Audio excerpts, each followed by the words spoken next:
Hello, everybody, and welcome to the Marvel Rewind. I'm Ryan, your host, and I have been burdened with glorious purpose to bring you our reaction to Loki. Thank you. I've been thinking about it since yesterday. On the last episode, you come up with this great intro. Yeah, perfect. And we are here to talk about the season finale, the season 1 finale of Loki.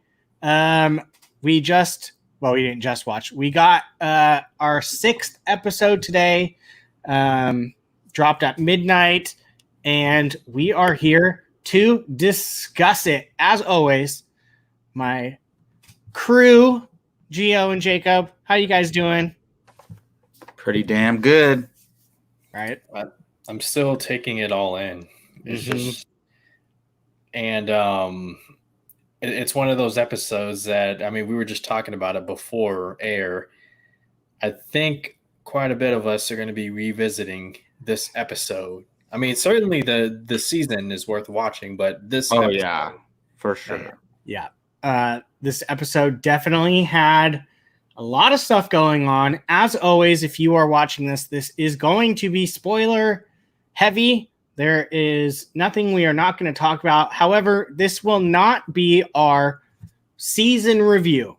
We are going to save that for next week, which is perfect because Jake will be back. So all 5 of us should be able to give you our full breakdowns of what we thought of the whole entire show.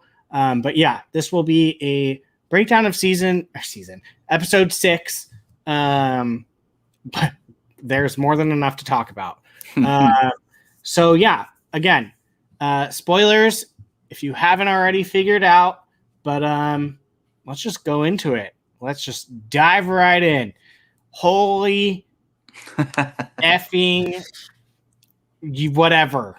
Kang. This episode was wild. Sorry. Absolutely freaking wild. And now I understand why they said that this was the most important show. Because did they say that? Well, Kevin Feige said this is the most integral of pushing the MCU forward. So I was trying to explain this to somebody. This is arguably just as important as Infinity War and Endgame. This series, to be honest, and that's crazy. This literally laid the foundation for everything that's going to start. Yeah. Starting now. I don't know if Shang-Chi and Eternals will be happening after this. I doubt it. But if they are technically before this episode, then the second Far From Home kicks off. This movie is this episode was the catalyst of that. So yeah. Let's just dive right in. We speculated, we wondered, we thought, will we get pop-up, a hint, a snippet, a post-credit, a tease of something Kang? And Marvel said, oh yeah, you're going to get a whole entire dang episode of basically Kang, although it is not Kang, it is a variant of him. He Who Remains is the name of the character. Oh, I have a picture of it. I spent the whole entire time looking for pictures. I saw diehards on Twitter saying this is not Kang, it's Immortus. So oh my God, it's both of them having a baby.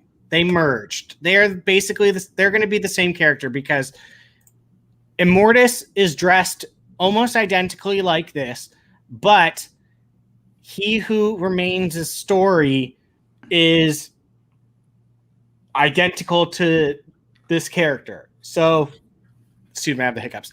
They're merged. And you know what? Maybe they do have some type of Immortus later on, but Miss Minutes calls him He Who Remains. Yeah. And that is an actual character in Marvel. So as far as I'm going, exactly. Yes, it's He Who Remains with hints of Immortus because yes, his his clothing, if you look up Immortus, you're like, oh, that's like the exact same clothes, including that little pennant thing. But it's He Who Remains with hints But of isn't Immortus a variant of Kang in the comics even? Yes. So to me, this is how I interpret it. This is Kang. It's just one variant of Kang. Yeah. Who figured this all out and like, created this one timeline and got it done. So it is Kang, and we'll get into it, but it's not the Kang that we're going to see going forward in the MCU necessarily. No, well, he's dead anyways. So, but yeah, so He Who Remains, like I said, it's literally they smushed Immortus and He Who Remains together. And it's kind of how they made Sylvie Enchantress, basically. Yeah, exactly. It's like that. So we see him, and he is just wild. Before that, we knew it. Damn Miss Minutes. Oh, you sneaky SOB. You've been an antagonist. She's ruthless. She is. She's a jerk. She came out telling them, I can give you everything you've ever wanted and more. And they're like, no, we're good. And she's like, all right, fine. But anyways, here, before we get really going, Keith's here. Hi, Keith. Hey. What's happening, guys? Welcome. You know what? Instead of just going in chronological, why don't we just kind of just freeform talk? Yeah. Because that seems to be what we do the best. First off, what did we think? What did we think, first off? I know I'm skipping around. It's because I'm so excited. Like, just what do we think of this episode as far as quality? Yeah. I mean, fantastic. I know, look, there's a lot of excitement around this character, but just overall as a finale for a 6-episode series, like, it delivered. Like, it was solid. And it didn't, like, fully conclude the story of Loki and Sylvie and all that, but gave us enough to where, like, okay, that was that chapter of the story. It's going to continue, but that was satisfying for what it was. So I think it was great as an episode. Agreed. Gio? Yeah, I mean, I think the thing that I'm most happy about is that the fans finally got one major theory correct. I had a bad taste in my mouth with Mephisto and everything I was hearing about the power broker and, whether or not Kang would be in this series or not. Would it be a King Loki? Because that would be kind of a Loki thing to do. But you don't give us all those Easter eggs and not show us the guy at the end.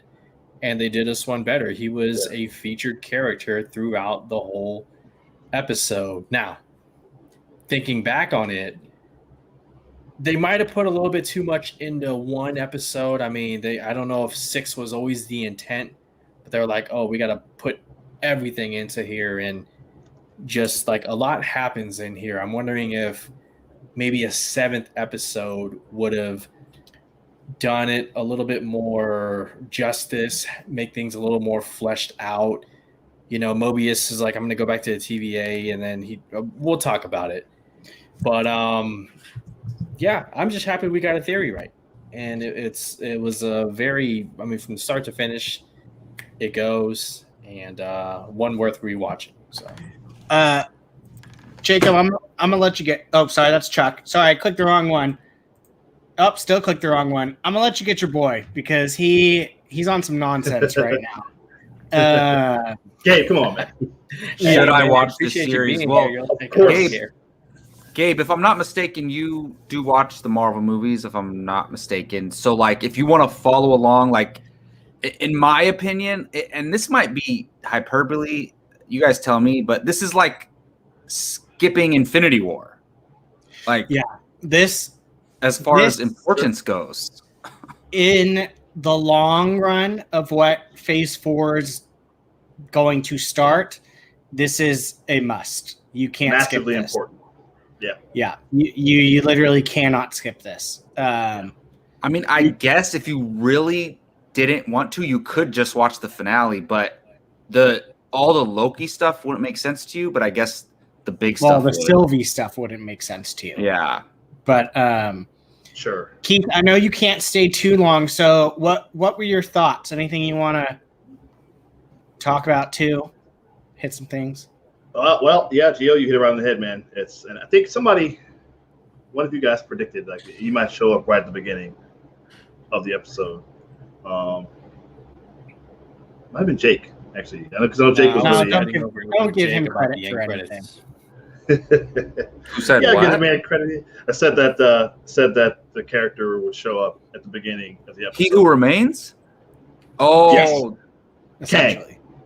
Oh. Well, I said they would give like a 10-minute thing at the beginning, but that was wrong. Yeah. But I think Jake said he was going to, if he shows up, he's going to be early in the episode. Maybe. Instead of all the way at the end. I'm pretty sure he said that. So that was spot on.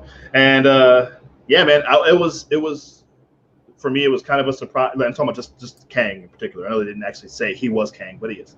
Well, if we're giving credit, I did say there's one other character who it could be He Who Remains. So if you want to give credit, I did say that. Well, and it's talking about a movie in December. Never mind. Well, that's clearly, but you're not wrong about that, Gio, because that's clearly with the timeline being splintered the way it is. That's all. That's how it's going to happen, and we've been saying that. Literally, forever. Anything can happen Mm-hmm. now. Absolutely. Anything. You couple that with, and you put that with obviously Hugh Jackman tweeting the photo of him and Kevin Feige, and so it could be. Not that he's going to be Wolverine in the MCU, but we could have an appearance, of him for some reason. We don't know when or where or why. We know why, but we don't know when or where. But like you said, Brian, that's exactly right. At this point, the way this episode ends, anything can happen. It's such a mess. And the fact, and they end it that way. And then we have characters that we don't know. Obviously, with Renslayer, that's a big mystery. Cliffhanger, we don't know what happened with her. We don't know what Miss Minutes showed her, and we don't know where she went. And which is the little time portal thing. We don't know what happened with her. This was a really good episode, and it's not too often with these shows, whether it's the Marvel shows, the three that we've got so far, or even I'll say even The Mandalorian, where for me the finale is probably the best. Finale might have been the best one. And it's just from start to finish. This might have been the best because so much happened, and there's so many seeds have been planted for what's going to happen. This was huge, man. So I really, really, really enjoyed this one. And I think the actor, Jonathan, what's his name? Jonathan Majors. So what did you think? Because since you're only here with us for a few more minutes, Keith, what did you think about him, his portrayal, all that stuff? I thought he was great. I could see why he might be annoying. I don't know what anybody's saying, but there were some parts where I'm like, he's really hamming it up. Like, he's really. I think I agree with you because I started to hate him. And not because of like, oh, you're a bad guy. Like, I was starting to get really annoyed with the like overdone stuff. Sure. But I think that at the end I went, okay, this is how that variant is exactly. That's exactly what. Exactly. So I'm kind. If you guys were like me, I was thinking, wait a minute, this is the King that we're gonna have like. So did I. And Ant-Man and all, like, he's gonna be our Thanos for the next phase. No, and I thought that too. I was like, this is how he's gonna be. I'm like, okay, it's different, but it's cool. But I'm okay with the loony bin attitude because he's been alone at the end of time, knowing everything that happens for who knows how long, millions of years. He went crazy. Yeah. Basically. That's exactly right. That's exactly where I was going. That's exactly where I was going with that. Yeah. And you're exactly right. Both you guys. He said the line like, "Listen, if you think I'm bad, the other versions of me, you're gonna get something even worse." And that's clearly what we're getting. And so it left me kind of like, oh no, like I felt that dread. Yes.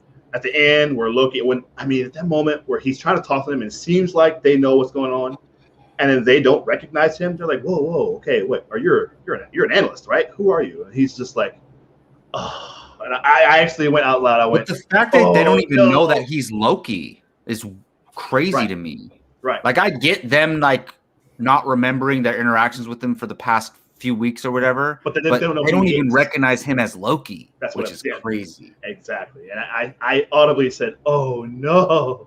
Like, you look out and see the statue and it's Kang, which it looks like that middle one. Like we always thought, the middle, whatever the beings were. And it's like, oh, this is not good. This is not good. So I don't know how any of this is going to get fixed.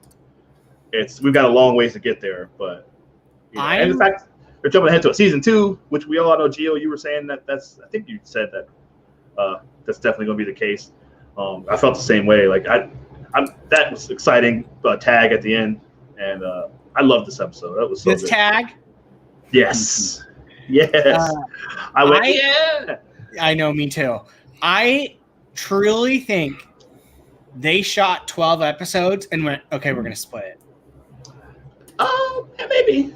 I think that there's literally like a before the multiverse that they did the first 6, and an after the multiverse that we'll get.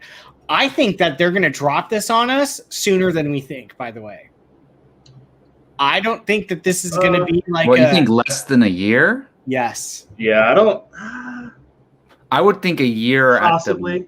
Because you got to think it has to come out after Doctor Strange, right? That's what I'm thinking, though. But Doctor Strange is not far away. It's like what, March? So less than a year. Well, it's got to be something that can be wrapped up. Like, it's not going to affect any of the other properties coming out. Unless other than Doctor Strange, like after that, I don't know about like how that would affect Thor or Guardians 3. I don't know when that's supposed to be. They went from like killing Loki to now he's like one of the most important characters in the MCU. Exactly. No resurrection this time. Right. Oh, by the way, you're just going to be the most important person. He might be the only one who knows what's going down. It'll be a Sylvie Days of Future Past situation with Wolverine, where he's the only one that knows what happened. Mm-hmm. And John, I think it's done. I truly think it's already done. That they filmed the whole thing, and it's just going to be done like post-production, like that type of stuff is probably happening right now, or going to be starting soon, and then it's just going to drop like right after Doctor Strange. Yeah, that's possible. But you remember we got Ant-Man and the whatever it's called, Quantumania, and obviously the character's going to be in that. So that's in 22, right? I think. Yeah, next year. Yeah. Right. So let me look. I have the schedule. I mean, I keep forgetting that 2022 is next year. That like seems so futuristic. No, Quantumania is 23. 23 is what I meant. Oh, yeah. Wow. I meant 23. I was thinking this is 20. So, yeah, Kang is here to stay for a while. Oh, yeah. It's funny because I know, Gio, you are a stark component of bringing people back from the dead. I'm very kind of excited to see like maybe like, oh, we killed Kang, and then it's like like they kill Kang, here comes another one, here comes another. Like, just because you kill one doesn't mean it's over. Like I'm very, because he made it abundantly. I think that's what they're going for. Yeah. Like, he made it abundantly clear that there are definitely more than millions, like 2 or 3. Like, there's a bunch. Yeah. So it took like 5 minutes for the timeline to like change everything. Like, not even. So I'm kind of excited about seeing, like, and you know that they might all have the same like goal, but I'm very they're all gonna have different personalities. So I'm really kind of excited to see these multiple personalities, same end game, no pun, go like same end goal of one character, but they're all still kind of like different characters. I think there will be like one of them though that is like the guy. Oh, there will definitely be will. one that's like the most. The I mean, I guess it Conqueror. was that one because he's It the would be one Kang who the Conqueror. he's the one who got Prime. rid of everybody. But Prime. yeah, Prime King Yeah. basically. Jacob, Like it's so remember? crazy. I don't even remember anything else in the episode other than them sitting down talking to him. Like, Yeah. I'm trying to think. Like, it kind of starts with that though. Like they head into it, and he's there. We have the Ravonna and Owen Wilson stuff as well. Yeah. Keith, I know you can't stay long. Is there stuff anything you want to talk about? Yeah. before? Yeah, just super quick. I was thinking back to Jacob. We kind of reference it all the time. The animated series, I believe it was Avengers. What was it? Earth's Mightiest Heroes. Earth's Mightiest Heroes. And He's in that too, right? He's in that where he's mad about Captain America's ruined the timeline and about this, that, and whatever. Mm-hmm. He's always mad Was about there a someone ruining a timeline. There's something. I think there was a thing. I think he was eating an apple. There's something he was doing with an apple. I think. I don't know if you remember. In the that animated episode? show? Where he's eating an apple in that one too. Or I think he was in prison.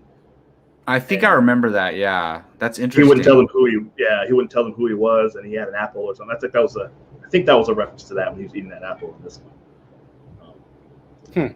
If I recall. So I thought that was interesting. But yeah, that's basically it. I wonder what's going to happen with Sylvie. You know, it was all fascinating. I really thought maybe they would take his offer, and Loki wanted was to going to be in charge of the timeline. Yeah, I really thought that's what's going to happen, and then that's when something's going to happen, and it's going to get all messed up. Or another version of Kang would show up, or something. I don't know. I didn't know what to expect. Honestly believe that Loki. I believe that Loki wanted to do it for the right reasons. For the right reasons. I do too. Yeah, I think this Loki has actually changed. Oh yeah, he has. Yeah, especially now that everything's so terrible. He's certainly kind of going to try to. Well, trying to conquer Midgard seems so little compared to what he knows now. Yeah. So I don't know, but overall, it's great series. It's been the best one in my opinion so far, up to 3. Chuck, I totally agree with the comment you just put on there, and hopefully that is the case. So yeah, it was great, man. Love the series. Ooh, yeah. Love the series. Yeah, can't wait to. I guess we're gonna wrap it up. Do a full recap next week, maybe. Next week we'll have all 5 of us. So you. 100%. I'm gonna try to rewatch the whole series before that. Yeah, same. Yep, same here. That's exactly what I was thinking too. That's not a bad idea. Yeah. Sweet. So. Well, thanks for joining us, Keith. All right, guys. Have a great show. Thanks. Have fun, man. All right. So now that we got kind of just all over the place, Gio, you have been quiet. Thoughts on whatever, anything? Want Keith to talk while he's here. And where to begin? Somebody said earlier that they got Willy Wonka vibes from this episode. So. I don't know who said it, but it was John. Right here. You got it. Sorry. I definitely can see that because I felt like Miss Minutes, which, by the way, how about that for a jump scare? But when she offered Loki everything he ever wanted, she literally goes down the list. Beat the Avengers, kill Thanos, Infinity Gauntlet, rule Asgard. That's kind of the same thing that happened to Charlie in the original Willy Wonka, right? He was getting all these offers, temptations, and it was sort of a test. Now, Kang, or obviously, Immortus. I'm just saying his name. We can call him Kang because it's Kang. Okay. I just want to make sure I respect the MCU. I mean, you could just say Kang this Kang variant. You can call him whatever you want, Gio. Jonathan Myers. Jonathan Myers already knew. Majors, right? Well, Majors. Sorry. I want to say Myers. Majors. Thank you. And I even have it written in my notes. Jonathan Majors already knew that they would pass the test, right? And that they would be offered the gig to take over. Somebody said something that this variant was lived for a long time by himself, so he's tired. Isn't that crazy that he offered our Loki like to be the most powerful being in It's not in our existence? Loki, though. What do you mean? I Our mean, Loki's dead he is our Loki though. now, Like but he's not the original our Loki. You got to remember that. Bro. Yeah, but that Loki's dead, so this is our Loki. Fair. Yeah. Continue, Gio. I'm trying to get my thought back. No, my bad. You just reminded me how crazy it is that like I was thinking like, oh my goodness, like he just offered them the keys to rule everything. But I'm sure there's a heavy catch to that.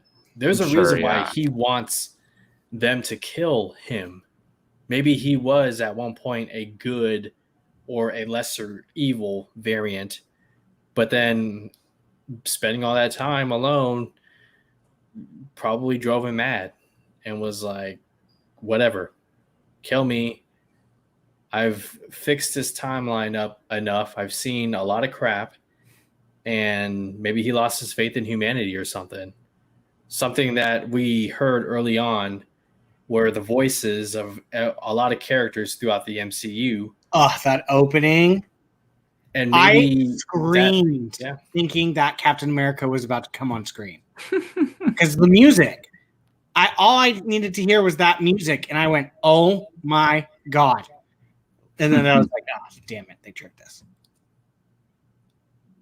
Go ahead, yeah, James. So I'm not sure where I'm going with this. I think the Kang, the Conqueror, the real one, as much as we think, these character decisions are the right thing, there's always that doubt that is there something else going on? Is there a bigger play? Is there a bigger plan? Something he like said, that. We're all villains here. Yeah.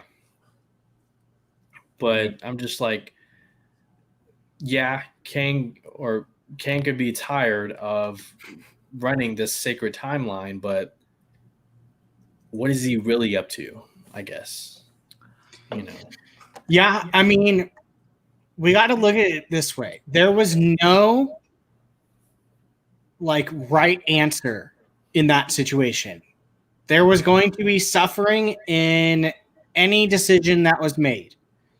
If they would have taken him up on it, then all the events would have changed.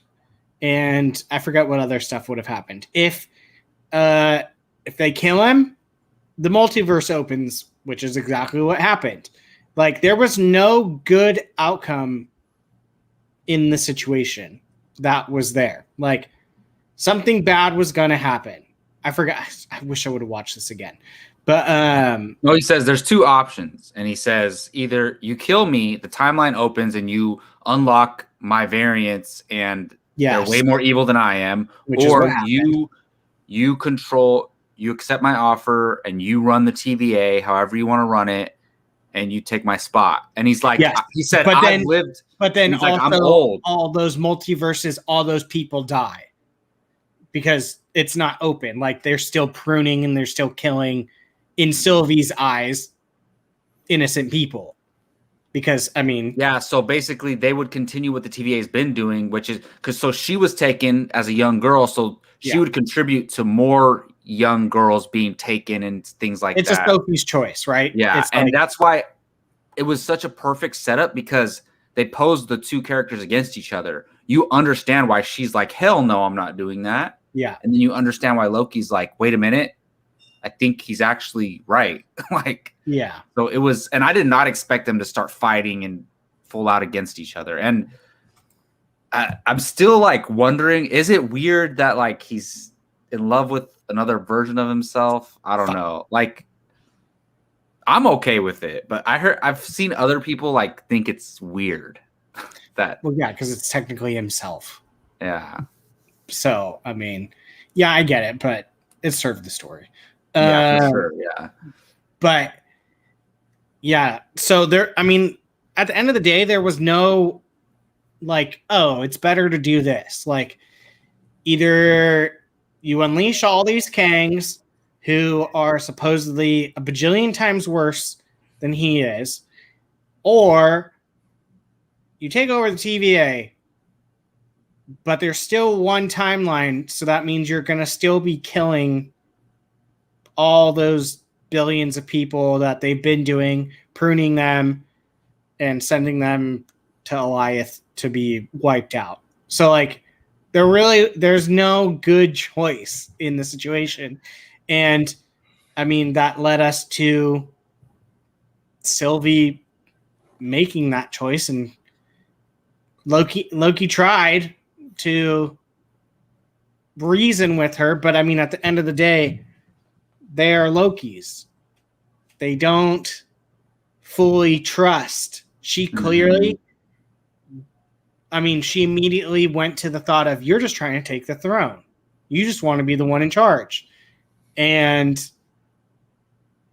I mean, that's a very much a Loki thing where he's finally changed. He's not the character that we've known this whole time of like, I'm out there for me. I'll backstab you, whatever. He really wanted to. I think he even went more changed to like pure-hearted than our original Loki, to be honest.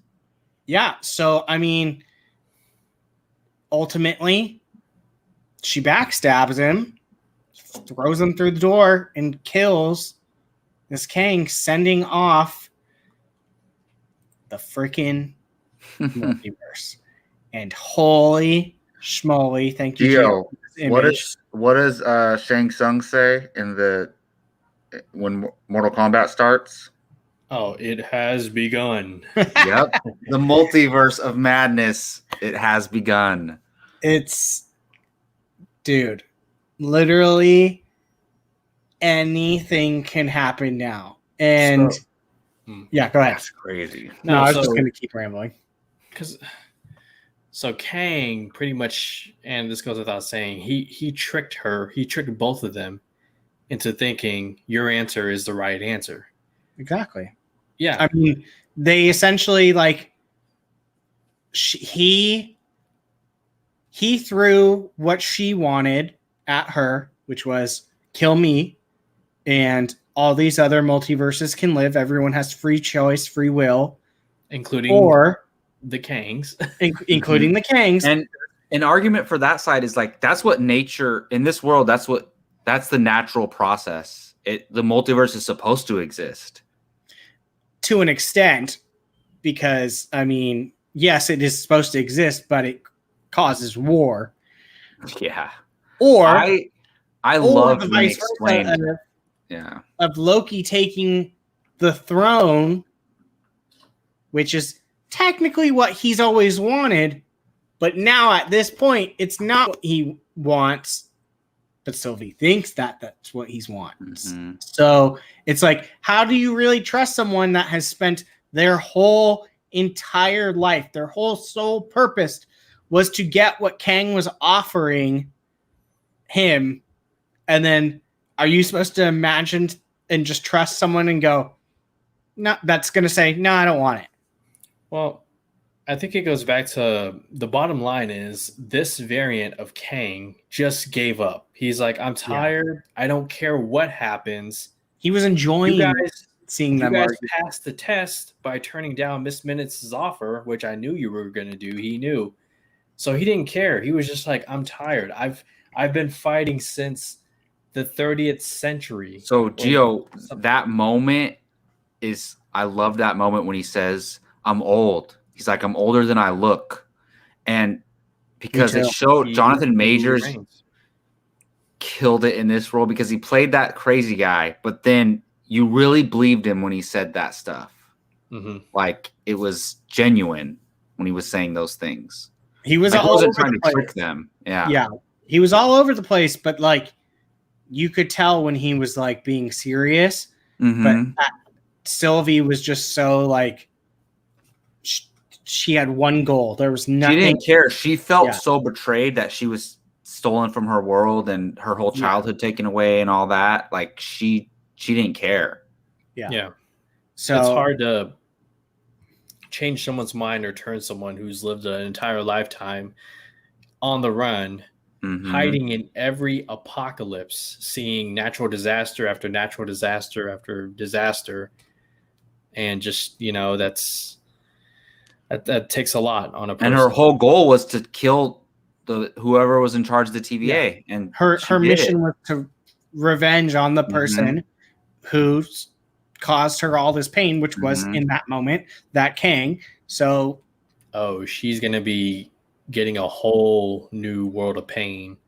If she thought that one was bad, wait till this other Kang comes into the world. I'm very curious to see what her role is moving forward, because I mean, she could just be that person in this place where she killed Kang, or she can just start bouncing around wherever she wants. Like, we don't know. Oh, she has his device. Yeah. She can go to any multiverse. She can do anything. Or any universe in the multiverse, yeah. I'm thinking she saw the doors open behind her and the evil Kang, so she dipped. And Star Drew, we're calling him Kang just because it's easier than saying he who remains every single time. Because it is a version of Kang. It's a variant of Kang. We're calling him Kang. So yes. Over under 60%. Will Sylvie be in Doctor Strange in the Multiverse of Madness? I don't think so. Her, no. Loki, yes. Well, they confirmed that, I think. Yeah. Didn't they? Show the graphic. Do you have it? Not right away. Show it. Yes. Yeah. And I'm so happy. Like, I want to see Loki and Doctor Strange interact. Like that moment when he's like, "You fake sorcerer," and in what is it? In Ragnarok, when he does that, I have been falling for 30 minutes. Yeah. Give me all the sorcerer magic, witchcraft. So like Wanda, Loki, and Doctor Strange together. I know, like that Feige said, like a lot of this is going to be very space-y, but it seems like right now we're very magic-y, and it does seem like that. And even the time travel stuff is not space stuff. It's like technically is, but I mean, like they were clearly in space. It's in like a gray area, or the quantum realm, wherever the hell they are. Yeah, they never confirmed that. I still think they are in the quantum realm because I think that's how it ties into Quantum Mania as well. I do too. I can't give me all the magic-y stuff. So I had a thought when I was watching this. This is an unfortunate consequence of. So they did something super awesome, right? Of introducing this character, like breaking open the multiverse, all that. But it kind of makes everything that's happened before seem very little. Like, it even makes Thanos seem little. It makes the Infinity Gauntlet seem little. It makes everything like that. It's like, who cares about that? Like, this is way bigger. Like, and I don't know. That's weird. I don't know how I feel about that. See, now I was like that when we first saw the Infinity Stones. When I was like, really, we just minimized the hell out of these last movies. Now that I see what they're doing and just the scale, I dig it. Like, because this is bigger than the first 23 movies. Like, well, 24. I guess that's the point, right? How do you talk to yourself? That is the point. Like how you literally the main thing that you have to think is anything Marvel is on the table right now. What if they've kind of already hinted that is going to be canon tied in. I'm feeling those stories are just going to be different multiverses. Yes. Well, and I think you were right, because before this, we wouldn't have thought that. But like now, that we got the trailer, and it says the trailer mentions the multiverse and all that on the What If trailer, but also it makes sense. Like, okay, this multiverse just broke out, right? So they're not going to give us a bunch of different movies from different timelines. So give us this animated series where we can see some of these different timelines. So that's kind of cool. I definitely need the freaking zombies. I cannot wait. A universe where the zombies overrun. Yes. Before if we see an animated Wolverine voiced by Hugh Jackman? Perfect. I mean, and here's the thing. It makes sense in the long scheme of things, because if you grab, let's say, Chris Evans or Robert Downey Jr., like, and you just want to tell this one story on a multiverse planet, like the zombie stories, you're not going to go and create a whole different multiverse so you could tell one story with characters that we just cried over dying just because you wanted to tell the story of zombies, right? I mean, I'm all for it. Don't give me that. But animation, like, you can tell whatever you want easily. It's a lot easier, right? I mean, yeah, but if they gave Zack Snyder a project and said, "Hey, zombies, Marvel, R-rated, go for it," we'd be like, yes. Oh yeah, no, I'm totally down. But I'm saying, like, you're not gonna think of the stories that are coming. Instead of Star-Lord being taken from Earth, it's T'Challa. Yeah. You're not gonna do a whole entire movie set in a different multiverse just so you can tell that one story, right? True, you're right. If Chadwick Boseman was still alive, like, and all these same actors just to tell that story. So it makes sense animation-wise that there's an infinite number of these multiverses. We want to tell this one story, animate it, because the multiverse is open now. So it kind of it's starting to make sense. Like, that What If now kind of has a purpose. So, I mean, like I said, the multiverse is open. Anything can happen now. And to be honest, I won't lie. Arrow doing the, what was it called? When the Crisis on Infinite Earth thing made this a little bit more exciting for me, because seeing how they did that, and that was just a little TV, and well, it's not, you can't really like how they had like Brandon Ralph as Superman again type stuff. Seeing like all this stuff, like connecting it to just everything. Like, I mean, they even connected it to Ezra Miller's Flash. They connected it to old TV shows, Smallville, like, and just seeing like the excitement of like, oh my God, there's that person. Like, now thinking of that with this Marvel, is why now, like, the Doc Ock casting in Spider-Man No Way Home, like, that stuff all makes sense now. Absolutely. Like, when we first started hearing about it, it's like, what the hell, Jamie Foxx is going to be in this movie? Now I don't even second guess that. Like, it just, that makes sense. So I mean, and I'm sure this is us going. This is probably what we should be talking about next week, because we're supposed to be sticking to I was gonna bring up some questions about like the actual other stuff in the episode, but go ahead on your thought, Ryan. No, I'm done. I was gonna say, so Renslayer, right? Like, did you guys fully grasp the whole part about B-15 going back to her 2018 timeline and being teacher? Like, what was the point of that? I didn't really quite catch it. I think it was more or less convinced. Go ahead. No, go ahead. No, it's to convince the TVA agents of a concept that is so ridiculous until you actually see it. Yeah, like this is the highest person we know. Like, no one's higher than Renslayer, right? And look, this is what we're telling you. This is proof. Like, if they would have showed like Joe Schmo be, so it was just to show that there's another variant of her out there. It's to prove to the TVA agents that they're saying that you're just a variant is true, because look at Renslayer is a variant too. Okay. Like, Okay. So she was taken at some point, but that was her in her Yes. real life, like and all that. Okay. Yeah. So I see, it's more or less to show like this is our most powerful person, Renslayer.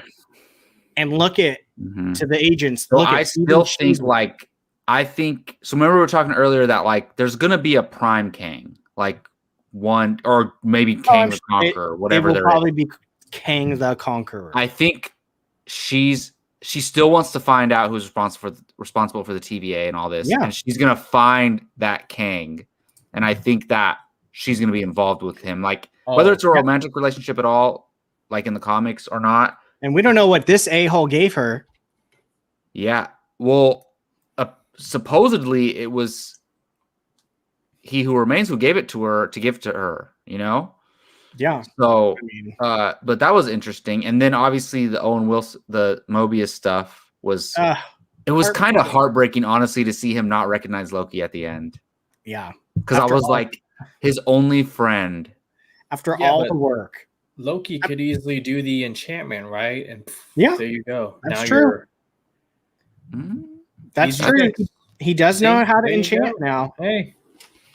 No, but going back to what Jacob said, or Brian, one of you said about her going to maybe run into Kang, find Kang. She says when Mobius asks, you know, what's your plan? What are you going to do? And she's like, well, I'm going to go in search of free will. And who says free will earlier?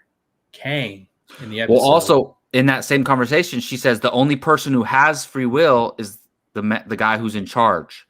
And then she says, I'm going to find free will. Sorry. Yeah, exactly. Yeah. So, yeah, that's going to be insane. And then I also think, obviously, the stuff between Loki and Sylvie we talked about it a little bit, but like, are you guys surprised that she didn't really betray him? There was new information that came upon them. She did, but like she didn't plan to betray him. It's not like why she didn't plan to betray him. When Loki betrays Thor over and over again, he planned that. She didn't plan to betray him, but because the new information they just learned and the situation they were in, she had to. Well, she's evil because she kissed him and just went. That was so messed up. Tricking her with her love. Tricking him. Whatever happens, whatever blood happens from here on out, it's on Sylvie's hands. Yeah. There's no other way to put it. So, I mean, technically you're right. Like all the crap that happens, she caused it. And we were, you know what's funny? We speculated for so long. Oh, does Wanda open the multiverse? Does this, does that? I'm pretty sure we immediately after WandaVision, the multiverse is open. Yeah, They're like, and it's a character we didn't even know until this season. Freaking episode 3. Episode 3 of the season, we thought the multiverse was opening up. Yeah. And then they closed it right away. Dropped and everything conveniently closed the next episode. I'm like, so yeah, I mean, I don't think anybody was surprised at the multiverse because they had to do it in this episode. I think we talked about it last night off air. They had to do it in this one. And if I'm nitpicking, I don't even know if I want to call it nitpicking because I might think it's an actual criticism.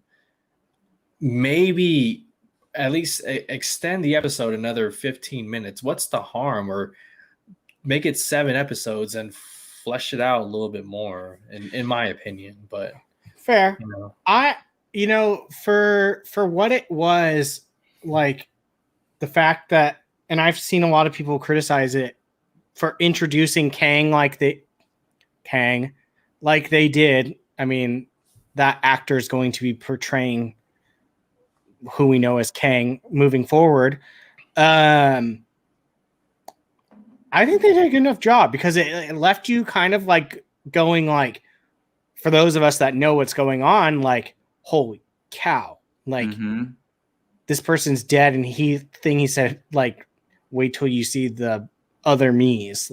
You're like, oh, dang. Well, I think that's important, Brian, that us, right? All of us at Apocalypse, we understood what was going on when we were watching the episode.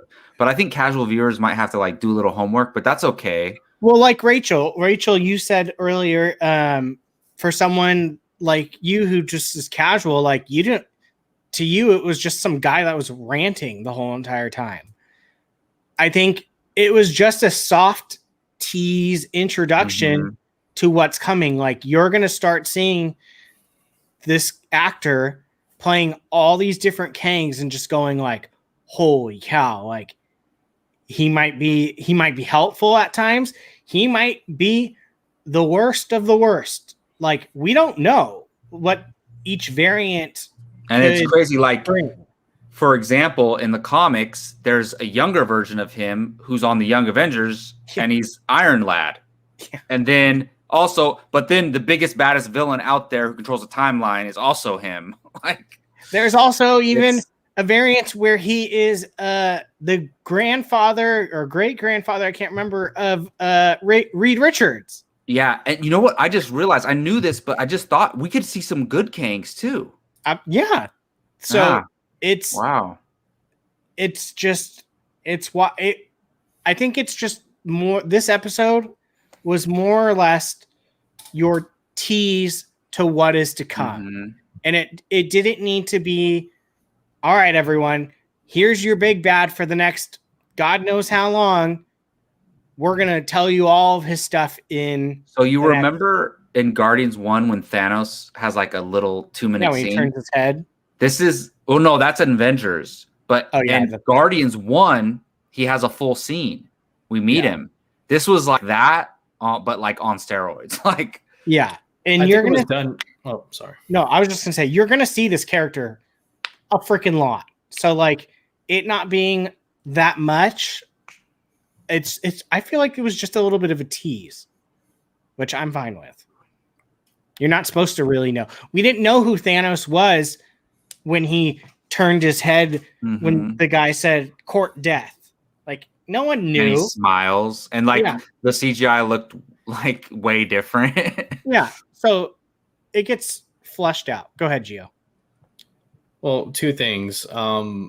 First, I think this is Marvel learning from their criticisms of the way Thanos was built up, right? For the longest time, it was Thanos not really doing anything. He'd sit in his chair, he'd stand up. Well, basically, until Infinity War, he didn't do anything. He would tell people, go and do this, and what they would end up betraying him or failing, whether it was Loki or Ronan the Accuser.